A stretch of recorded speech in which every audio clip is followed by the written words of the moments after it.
After graduation, I quietly put my grandparents' $3 million estate into a trust just in case. Last week my parents and sisters showed up grinning. "We had the house signed into my name, you're out by Friday." I smiled and replied, "You really think I'd let that happen?" 2 days later they returned with movers and froze when they saw who was standing on the porch holding the trust folder. My name is Olivia Morgan, and at 27, I faced a betrayal so deep, it shook the very foundations of my family. My own parents and sister, the people who were supposed to cherish kinship, showed up on my doorstep, grinning like vultures, telling me I was out of my home, the home my grandparents had built their legacy in. They thought they had won. They thought they had everything. But the look on their faces when they came back with movers, only to see who was waiting for them on that porch, believe me, that was absolutely priceless. You are not going to want to miss how this family saga, steeped in injustice and a shocking twist, completely unfolded. To truly grasp the drastic measures I had to take to protect what my grandparents had poured their lives into, you need to understand where this all began. See, my grandparents, Harold and Martha Morgan, raised me from the time I was 5 years old. My biological parents, Richard and Elaine, well, they essentially shipped me off, chasing careers in another state. But let's be real, what they were actually chasing was a life free from any actual responsibility, jumping from one ridiculous get-rich-quick scheme to another, each one crashing and burning just like the last. My childhood home was this absolutely beautiful Victorian house in a historic neighborhood right here in Boston. This house, it wasn't just bricks and mortar. It had been in my grandfather's family for 3 generations. Along with several other valuable properties and investments, it made up their estate, estimated to be around $3 million. A massive sum, sure, but to me, it was simply home. It was the place where I finally understood what real family meant. Every single morning, Grandma Martha would wake me with the scent of fresh-baked muffins, calling me her little lawyer. Long before I ever even dreamed of law school. Grandpa Harold, with his endless patience, taught me to fish in the local park pond, never once getting frustrated as I tangled line after line. Evenings were spent in the library, each of us lost in our own books, sharing passages, just those quiet moments of pure connection. Those memories, they are etched into my soul. From them, I learned everything important: honesty, hard work, responsibility. Grandpa always said, "Your word is your bond, Olivia. Break it, and you lose something you can never buy back." Grandma, ever the pragmatist, drilled into me the importance of education and independence. "A woman must be able to stand on her own 2 feet," she'd say, especially when others tried to knock her down. My relationship with my biological parents and my younger sister, Valerie, was complicated, to put it mildly. They'd parachute in maybe twice a year, usually around Christmas when gifts were involved, or, more often, when their pockets were empty. Each visit was a painful repeat, exaggerated affection that felt so fake, followed by casual questions about Grandpa's investments, ending with some teary story about unexpected expenses, and requests for loans that, shocker, were never repaid. Dad had filed for bankruptcy twice before I even turned 10. Mom had a knack for shady business ventures, hawking everything from miracle diet pills to timeshares. They lived way beyond their means, always chasing that elusive next big break that would finally make them rich. Valerie, 7 years my junior, soaked it all in, a master manipulator and entitled by her teens. "Your sister should come live with us too," Grandma once suggested after Valerie stole money from my piggy bank. But my parents refused. Valerie was their baby, the child they could manage because she demanded so little actual parenting. As my grandparents aged, that family dynamic just ratcheted up the tension. Dad's calls became more frequent, laced with pointed questions about their health, their will, their financial advisors. Mom would email links to retirement communities, subtly implying the house was too much for them. Each visit became a minefield, whispered conversations abruptly dying when I entered a room. Throughout my school years, I buried myself in academics, fueled by my grandparents' unwavering support. While other kids got new phones or trendy clothes, my grandparents invested in books, museum memberships, educational trips. When I was 16, I started working part-time at the local library, just to help out. They insisted it wasn't necessary, but I saw the prescription costs, the property taxes, slowly chipping away at their fixed income. My decision to study law, specifically, was heavily influenced by something that happened in our neighborhood when I was a senior in high school. An elderly couple, the Wilsons, lost their entire life savings to their own son, who'd convinced them to sign over power of attorney and then just emptied their accounts. The helplessness, the absolute betrayal they felt, it haunted me.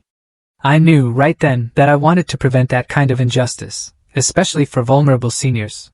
College and law school were a blur, a race against time as my grandparents' health began its slow decline. Grandpa developed heart problems, requiring multiple surgeries. Grandma was diagnosed with early-stage dementia.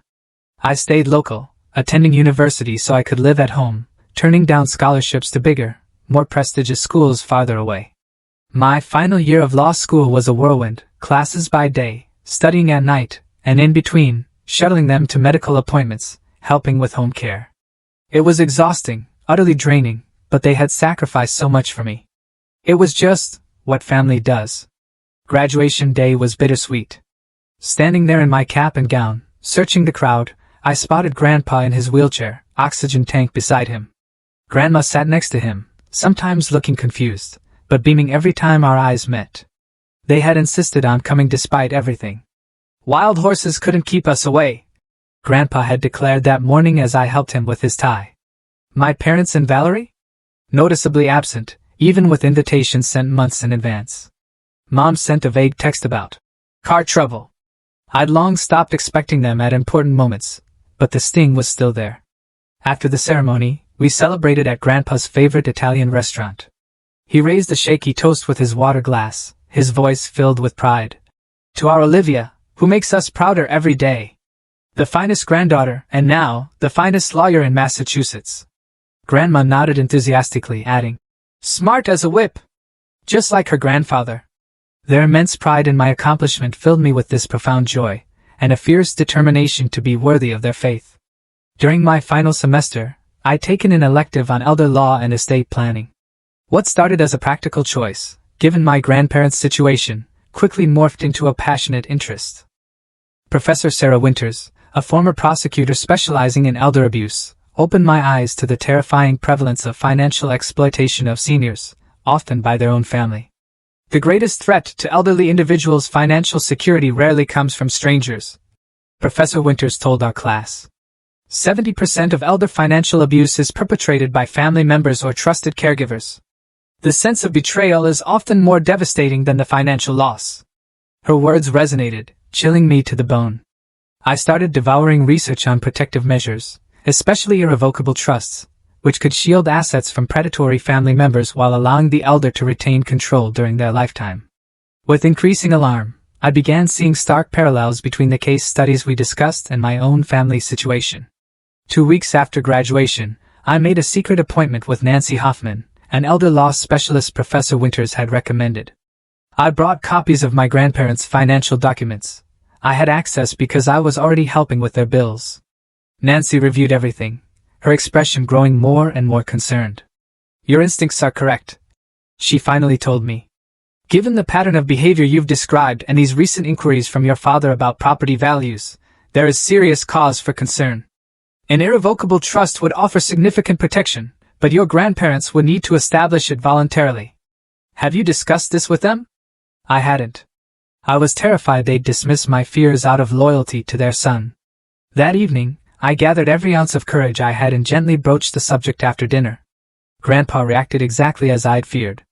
Richard has many faults, but he would never try to take our home, he insisted, his voice gruff with emotion.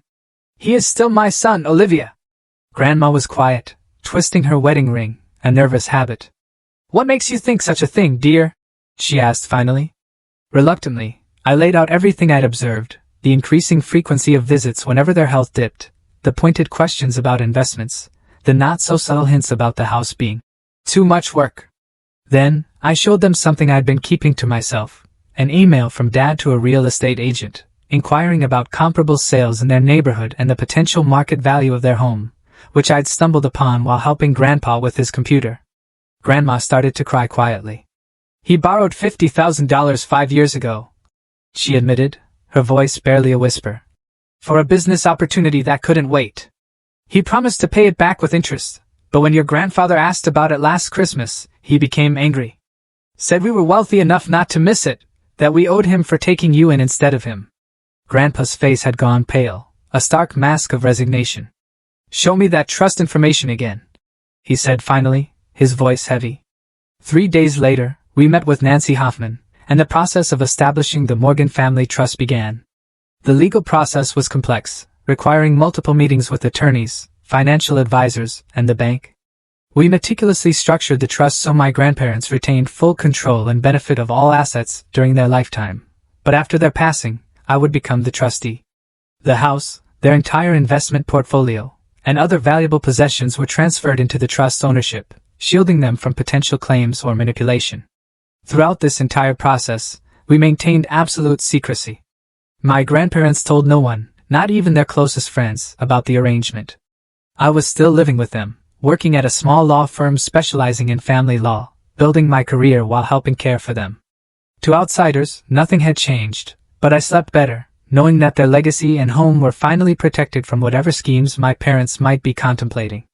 6 months after we established the trust, Grandpa's health took a dramatic turn for the worse. What we'd thought was just fatigue related to his heart condition was diagnosed as advanced stage pancreatic cancer. The prognosis was grim, 3 to 6 months at most. We were absolutely devastated. Somehow, news of his diagnosis traveled quickly to my parents. Suddenly, they started calling daily, visiting weekly, something unprecedented in all the years I'd lived with my grandparents. Valerie even took a leave of absence from her job at a nail salon to help out, though her help mainly consisted of rummaging through closets and cabinets, cataloging items of value when she thought no one was watching. One evening, I overheard a conversation between my parents in the garden. They thought everyone was asleep, but I was up, getting medication for Grandpa. "Once the old man is gone, we need to move quickly before she has time to hide anything," Dad was saying. "Mom is so confused these days, she'll sign whatever we put in front of her." "What about Olivia?" Mom asked, her voice a little nervous. "She's always watching, and now she's a lawyer," Dad scoffed. "She's a brand new lawyer with student loans and no real experience. We'll offer her a small portion to keep quiet. If she makes trouble, we'll contest any will on grounds of undue influence. After all, she's been living here, dependent on them, possibly manipulating them. Who would believe her over us, the actual children?"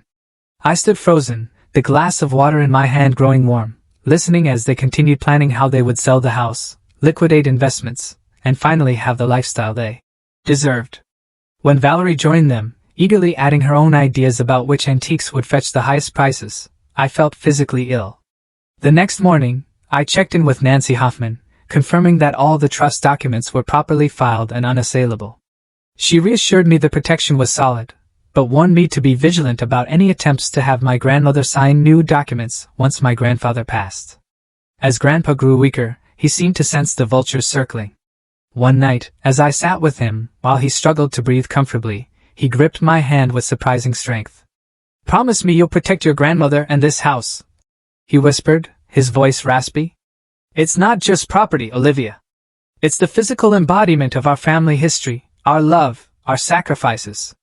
Richard never understood that. He sees only dollar signs where I see memories. I promised, tears streaming down my face, and he nodded, satisfied. 3 days later, he slipped into a coma. He passed away peacefully the following morning, with Grandma and me at his bedside. The funeral was small and dignified, just as Grandpa would have wanted. A few close friends, neighbors, and former colleagues gathered to celebrate his life. My parents and Valerie arrived 20 minutes late, dressed in inappropriately flashy clothes, and left immediately after the service, claiming they had a long drive ahead. Before leaving, Dad pulled me aside and bluntly asked about the will and when it would be read. I delivered a simple eulogy, focusing on Grandpa's integrity, his gentle wisdom, and his unconditional love. Looking out at the small gathering, I realized that a life well lived isn't measured by wealth accumulated, but by love shared. Grandpa had been rich indeed by that measure. After the funeral, the reality of being Grandma's sole caretaker settled heavily on my shoulders. Her dementia had been progressing slowly, but grief accelerated her decline. Some days she recognized me instantly. Other days she'd ask repeatedly when Grandpa was coming home, and each time I had to gently remind her that he was gone, watching her heart break anew. I rearranged my work schedule to spend more time at home, taking cases I could largely work on remotely. I hired Margaret, a compassionate home health aide, to stay with Grandma when I needed to be at the office or in court.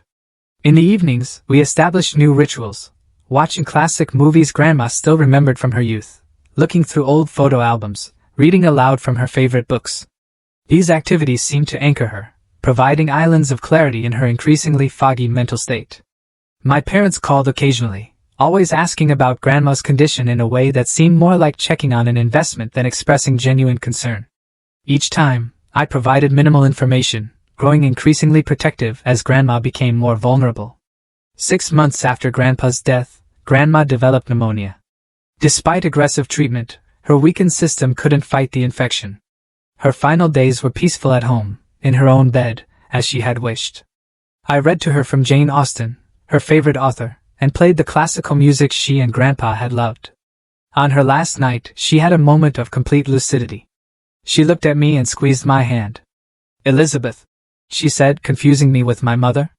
"I am so proud of the woman you have become, so different from..." She trailed off, then refocused. "Take care of our Olivia." Before I could correct her confusion, she had drifted back to sleep. She never woke again, passing quietly in the night, her hand still in mine. The funeral was even smaller than Grandpa's. My parents didn't attend at all, sending a generic flower arrangement with a card signed by their secretary.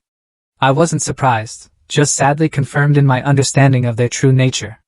I buried my grandmother beside my grandfather in the small cemetery where generations of Morgans rested, taking comfort in knowing they were together again. I returned to an empty house that echoed with memories, both comforting and painful.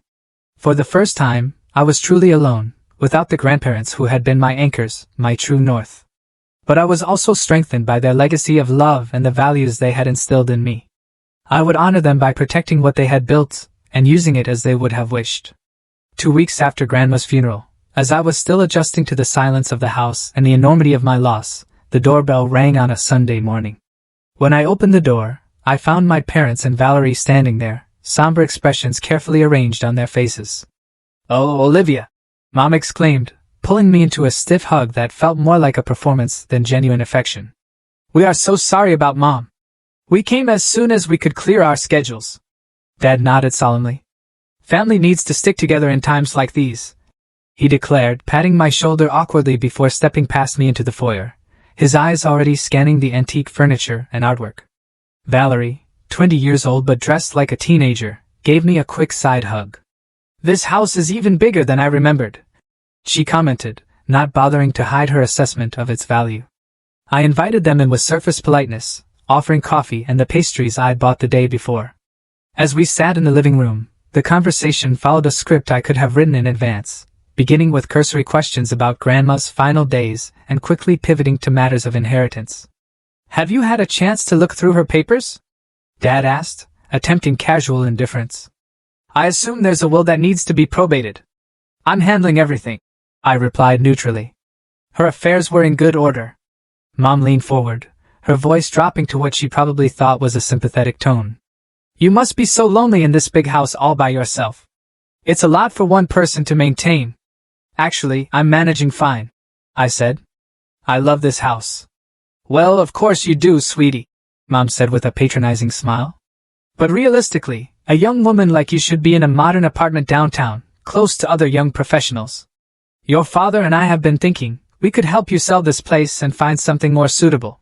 Dad nodded enthusiastically. "Property values in this neighborhood are at an all-time high. It would be smart to sell now before the market shifts.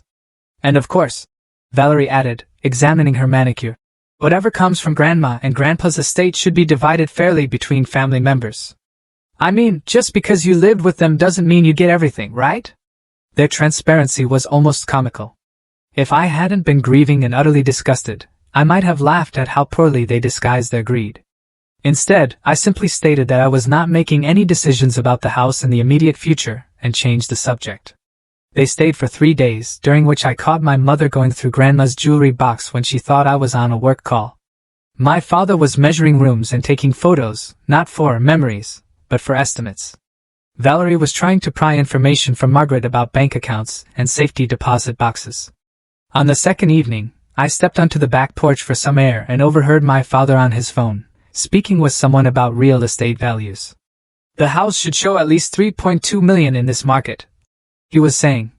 Maybe more with some updates. We just need to move quickly once we have control. Later that night, I found a browser window left open on Valerie's laptop, showing search results for challenging a trust and contesting inheritance. When I checked the browsing history, I discovered searches for local estate attorneys and how to prove undue influence. The next morning, I confronted them gently over breakfast. I noticed you all seem very interested in the house and Grandma's assets, I said calmly. Is there something specific you're hoping to find? Dad flushed red but quickly recovered. Just trying to help you sort things out, honey.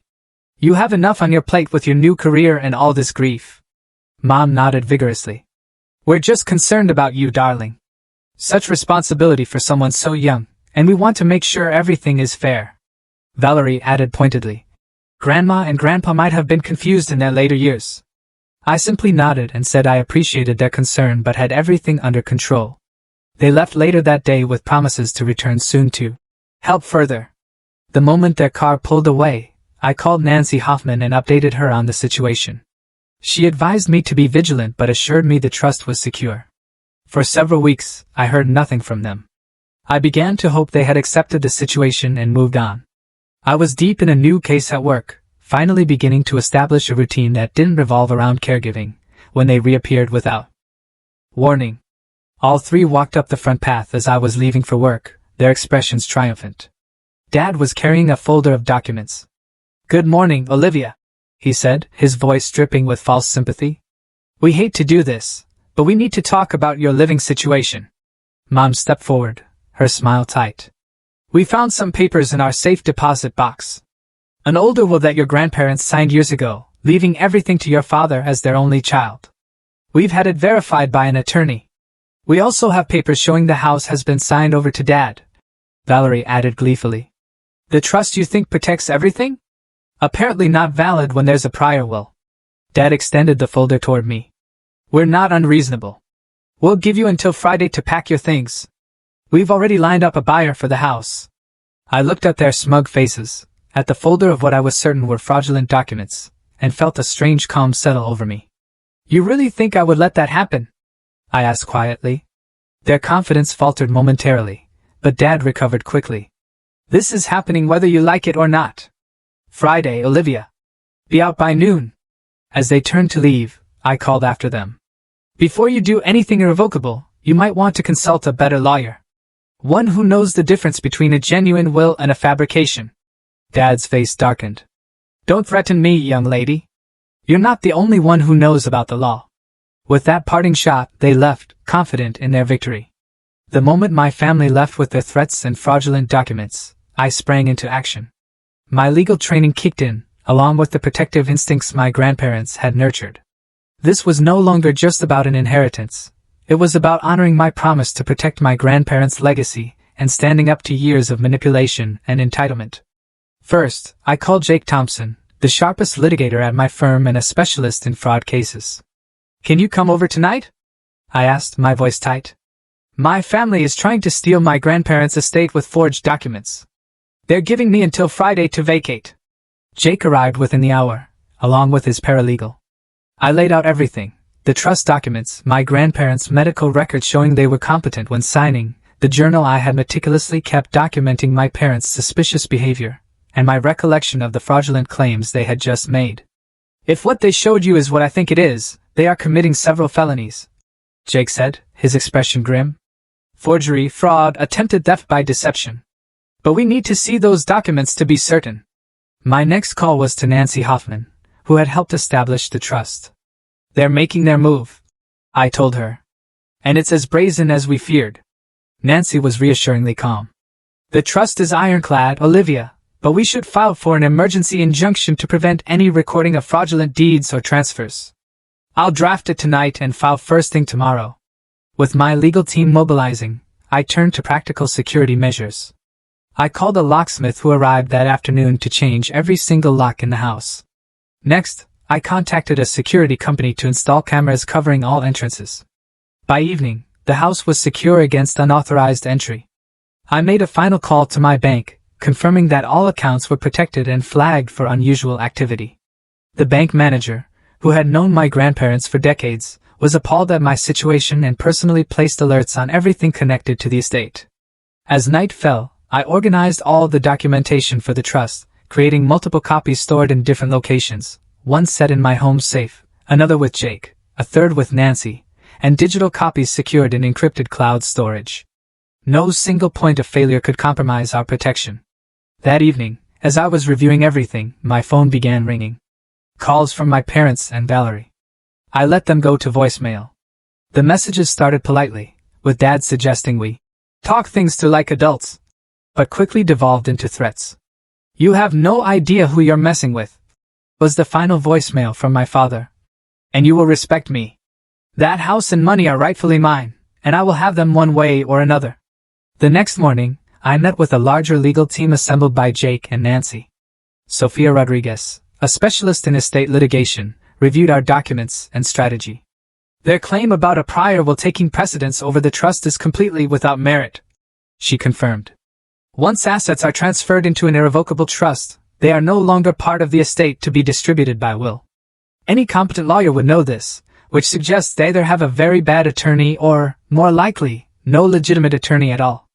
We developed a multi-pronged approach. First, the injunction preventing any property transfers. Second, a cease and desist letter regarding their fraudulent claims.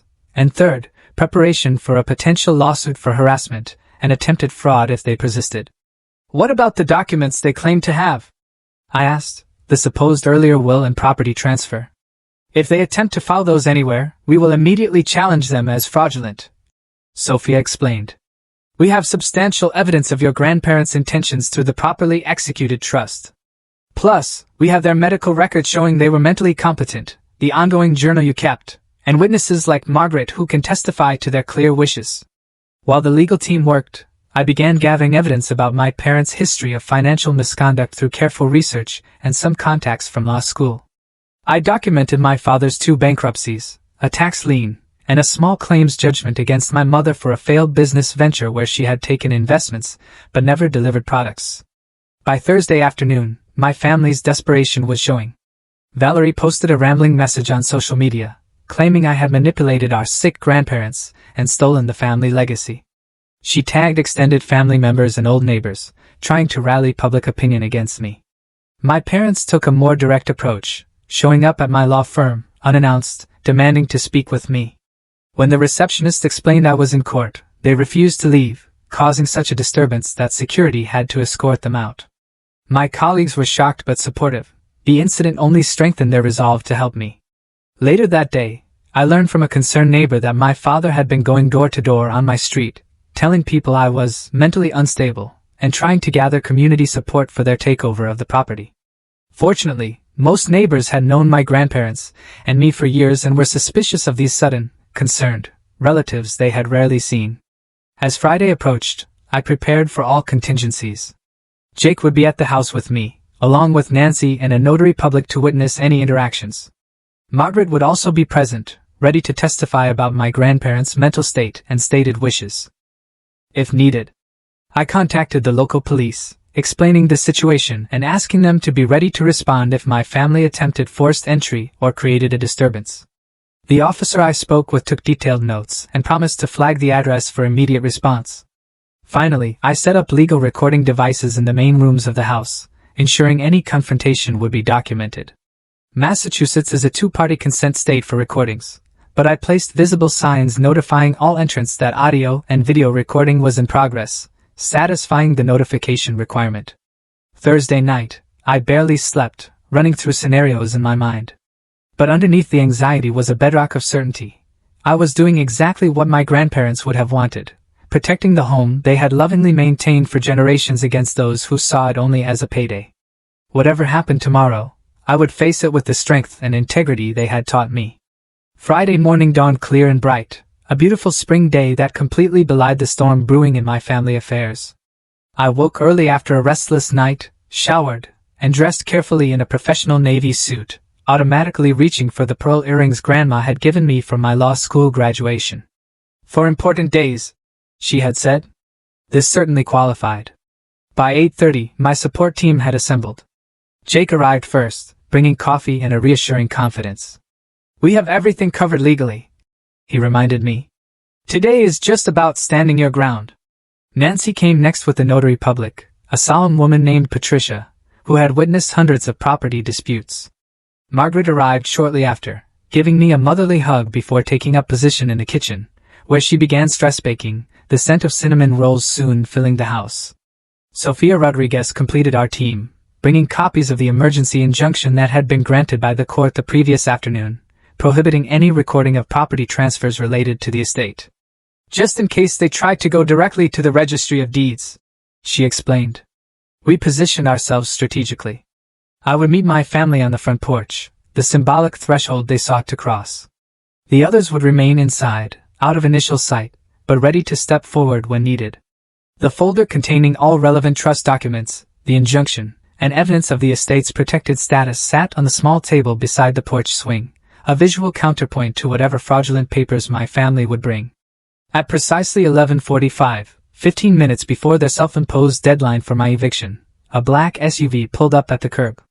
Behind it came a large moving truck, its engine rumbling as it double-parked on the narrow street. Several neighbors paused their gardening to watch the spectacle unfold. My father emerged first from the SUV, dressed in what he probably thought was impressive business attire, a slightly too tight suit with flashy cufflinks. My mother followed, her face set in grim determination, designer sunglasses hiding her eyes. Valerie bounced out last, practically skipping with anticipation, phone already in hand, as if ready to document her victory. Behind them, two men climbed down from the moving truck, looking uncomfortable as they sensed the tension. My father waved them forward impatiently. I stood up slowly from the porch swing, the folder in my hand, and waited. Let them come to me. On my territory. The home my grandparents had entrusted to my care. Right on time to witness your departure, I see. My father called out as they approached the front walk. I hope you're packed and ready to go. He waved the folder he carried, presumably containing his fraudulent documents. I remained silent, standing tall at the top of the porch steps as they approached. Several neighbors had drifted closer, sensing drama and perhaps concerned for my welfare. We brought a truck to help with your things, my mother added in a falsely sweet voice, designed to present an image of familial concern to the watching neighbors. We know this must be difficult. As they reached the bottom of the porch steps, I finally spoke. Before you come any further, I should inform you that this property is under video and audio surveillance, and there are witnesses inside the house. Anything you say or do is being recorded. That stopped them momentarily. My father recovered first, his smile tightening. Always the dramatic one, Olivia. This doesn't change anything. We have legal documents giving us ownership of this property. He waved his folder again. You mean your forged documents? I asked calmly. The ones that supposedly override an irrevocable trust established over a year ago, when both my grandparents were alive and legally competent. My mother's smile faltered. Valerie looked uncertainly between her parents, the script clearly not proceeding as planned. My father's face darkened as he climbed the first 2 steps. Now you listen here. This house belongs to me. My parents wanted me to have it. Whatever you tricked them into signing when they were sick doesn't change that. At that precise moment, the front door opened behind me, and Jake stepped out, followed by Nancy, Sophia, Patricia the notary, and Margaret. The sight of 5 adults, clearly professional and prepared, brought my father up short. Mr. Morgan, Jake said pleasantly. I'm Jake Thompson, attorney for the Morgan Family Trust. I believe you were just about to accuse your daughter of fraud and undue influence. Please continue. We are recording for the court. My father's mouth opened and closed without sound. My mother grabbed his arm, whispering urgently. The moving truck men shuffled awkwardly, one checking his watch. Perhaps you should tell the movers they will not be needed today, I suggested quietly. Or any day. Finding his voice at last, my father blustered. This is ridiculous. I have a legal right to this property. I have documentation right here. He waved the folder again, but made no move to open it. Sophia stepped forward, her professional demeanor unruffled. As counsel for the estate, I must inform you that we have obtained an emergency injunction, preventing any recording of fraudulent property transfers related to this estate. She held out a copy of the court order. Additionally, I should warn you that presenting forged documents is a felony in Massachusetts, punishable by up to 5 years in prison. The color drained from my father's face. My mother stepped forward, trying a different approach. Olivia, honey, there has clearly been a misunderstanding. We only want what's best for the family. Perhaps we can discuss this privately, without all these people. There is nothing to discuss, I said firmly. Grandma and Grandpa established the Morgan Family Trust to protect their assets and legacy. All properties and investments are held by the trust, which I manage as the designated trustee. This was their choice, made freely while they were alive and well. Any documents you have claiming otherwise are fraudulent. My father's frustration boiled over. This is not over, Olivia. I am your father. That counts for something legally. I will fight this to the Supreme Court if necessary. I will make sure everyone knows how you manipulated two elderly people. Your reputation will be ruined. Jake stepped forward again. Mr. Morgan, are you threatening to file frivolous lawsuits and engage in defamation? Because that would constitute harassment and possibly extortion. Should I add that to the record? The moving truck driver approached cautiously. Sir, we're on the clock here. Are we moving anything or not? My father ignored him, his face contorted with rage. You ungrateful little, after everything we've done for you. I couldn't help the short, incredulous laugh that escaped me. Everything you've done for me? You abandoned me when I was 5 years old. Grandma and Grandpa raised me, loved me, taught me everything important about life and family. You showed up only when you needed money or thought there was something to gain. The naked truth hung in the air between us. Even Valerie looked uncomfortable now, her phone lowered, no longer recording the humiliating scene. I have something else you should hear, I said, pulling out my phone. I played the recording I had made of their conversation in the garden during Grandpa's final days, their voices clear as they plotted to take advantage of Grandma's confusion and cut me out entirely. My mother gasped. My father's face turned an alarming shade of purple. That's illegal, he sputtered. You can't record people without their knowledge. Actually, Nancy interjected. Massachusetts law permits recording if the person recording is a party to the conversation or has consent from a party. Olivia was present and consented to her own recording. Perfectly legal. By now, several police officers had arrived, responding to calls from concerned neighbors about the escalating confrontation. As they approached, my father seemed to finally grasp the futility of his position. This is not over, Olivia, he hissed, backing down the steps. Family should not treat family this way. On that we agree completely, I replied softly. The officers asked if there was a problem. I explained briefly that my family had made incorrect assumptions about property ownership and that everything was under control. My legal team provided additional context, showing the officers the trust documents and injunction. Defeated, but still defiant, my parents and sister returned to their SUV. The moving truck pulled away, its mission unfulfilled. As they drove off, I felt no triumph. Only a profound sadness for what family should have been, but never was in my case. Margaret squeezed my shoulder. Your grandparents would be so proud, she said softly. So very proud. Standing on the porch my grandfather had built, surrounded by people who had shown more care and loyalty than my blood relatives ever had, I knew she was right. This had never been about money or property. It had been about honoring the true meaning of family, and the promises we make to those we love. In the aftermath of that confrontation on the porch, many practical matters required attention. Jake filed the necessary paperwork to create a permanent record of the trust's validity and my position as trustee. Nancy helped me secure additional legal protections against future challenges. The local police, now familiar with the situation, added extra patrols past the house for several weeks. Most surprisingly, the district attorney's office contacted me about pressing charges for attempted fraud and forgery. After much soul-searching, I declined to pursue criminal charges against my own family, despite their actions. Not out of any residual affection, but because I knew my grandparents would have wanted me to take the high road. The DA respected my decision but kept the case file open, just in case. For several months, I lived with a persistent anxiety, jumping at unexpected sounds and constantly checking security camera feeds. My parents made a few more attempts at contact, alternating between threats of endless litigation and plaintive appeals to family loyalty. Eventually, when it became clear that the trust was indeed ironclad, and that I had significant evidence of their fraudulent intentions, the communication stopped entirely. Living alone in the house that had once been filled with my grandparents' warmth and wisdom was both a comfort and a source of pain.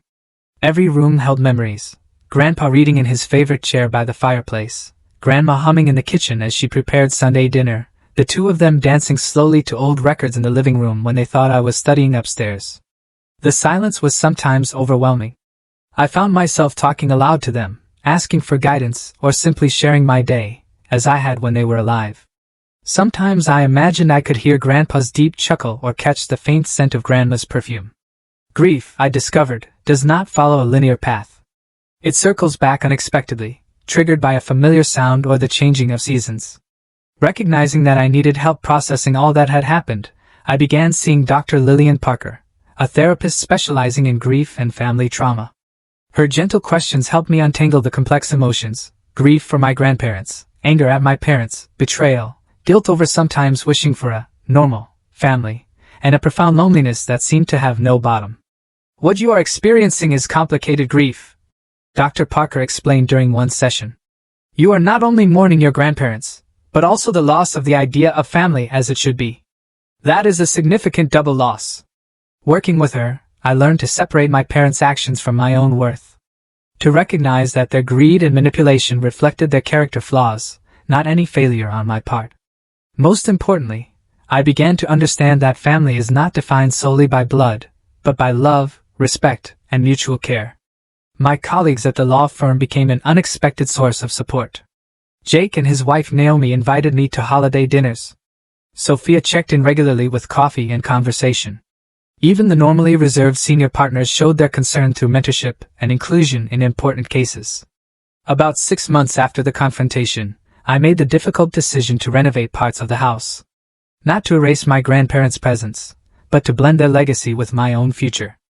I kept Grandpa's library intact, with his books and comfortable leather chair, but converted an unused bedroom into a modern home office. Grandma's kitchen remained largely unchanged, though I added new appliances that she would have loved exploring.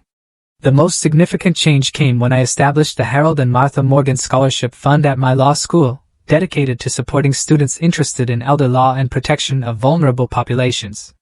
Using a portion of the trust assets this way felt right, a continuation of their generous spirits, and a way to create something positive from our family's painful history. My professional life evolved as well. Drawing on my personal experience, I shifted my legal practice to focus exclusively on elder law and estate planning. Working with families to create trusts and protective measures that would prevent the kind of exploitation my parents had attempted became deeply satisfying. Each client protected felt like a small victory, a ripple effect of good from my grandparents' wisdom in establishing our trust. Slowly, I built a new kind of family around me. Margaret continued visiting regularly, now more friend than employee. My neighbors, who had witnessed the drama unfold on my porch, became closer, inviting me to block parties and community events. I joined a book club that met monthly, finding connection through shared stories, just as I had with my grandparents. 2 years after that confrontation on the porch, I received a small envelope in the mail with no return address. Inside was a brief note from Valerie. I'm sorry for what happened. They were wrong. I was wrong. I miss you. No request for money.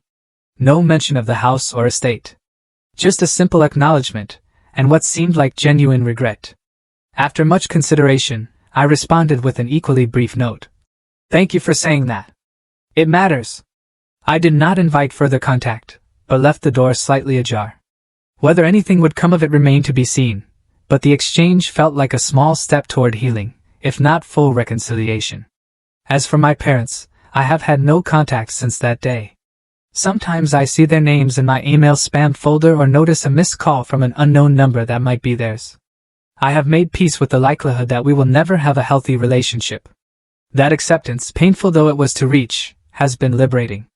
The most profound lesson from this journey has been understanding that family is not an automatic guarantee of love or loyalty. True family, whether related by blood or bound by choice, must be built on respect, honesty, and genuine care. My grandparents showed me what real family means. And in their absence, I have found new ways to honor that legacy by creating my own chosen family of friends and mentors. I still sit on the porch swing some evenings, especially in spring when the garden grandma loved bursts into bloom. The house no longer feels empty, but filled with both memories and new possibilities. The trust my grandparents established protected more than just property. It preserved a foundation from which I could rebuild and grow after loss. For anyone facing similar challenges with family and inheritance, my advice is simple: document everything. Trust your instincts. And remember that protecting yourself against exploitation honors those who truly loved you. Standing firm against those who would take advantage of the vulnerable is not selfish. It is an act of courage and integrity. Have you ever had to protect yourself or someone you love from family members who showed their true colors when money was involved? Share your experience in the comments below. Sometimes, knowing we are not alone in these difficult situations can be incredibly healing. Thanks for listening. Take care. Good luck.